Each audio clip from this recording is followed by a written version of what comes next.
घर में छिपकली जैसे चिपक दीवार से वहीं चिपक जोते अपन भतार से।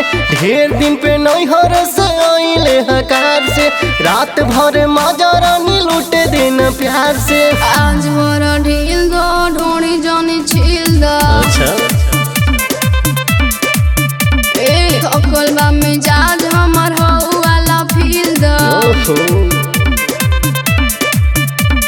घर में छिपकली जैसे चिपक दीवार से वहीं चिपक जोते अपन भतार से। ढेर दिन पे अइले हो नैहर से कार से रात भर माजा रानी लेबे दिन प्यार से। आज भर ढील दो ढोड़ी जानी छील दो। हरी पगला गइल बड़ी का। थकल बा मिजाज हमर हो वाला फील दो।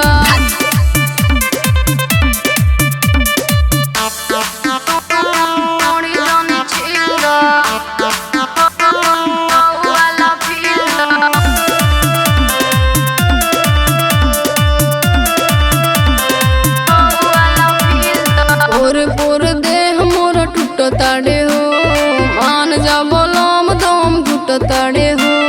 आओ तो पास बर्दाश्त नइखे होत परती बखेत जवन दी आज जोत। आज भर ढील दो ढोड़ी जानी छील दो।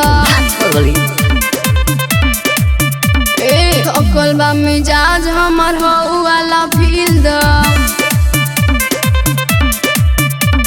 घर में छिपकली जैसे चिपक दीवार से वहीं चिपक जोते अपन भतार से। ढेर दिन पे अइले हो नैहर से कार से रात भर माजा रानी लेबे दिन प्यार से। आज भर ढील दो ढोड़ी जानी छील दो। थकल बा मिजाज हमर हो वाला फील दो।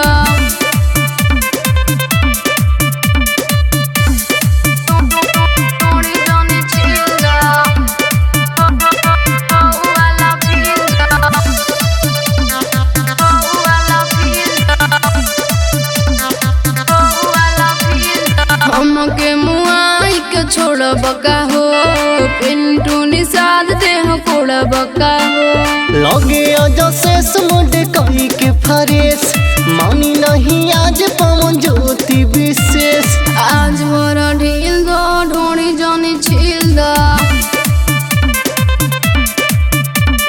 थकल बा मिजाज हमर हो वाला फील दो। घर में छिपकली जैसे चिपक दीवार से वहीं चिपक जोते अपन भतार से। ढेर दिन पे अइले हो नैहर से कार से रात भर माजा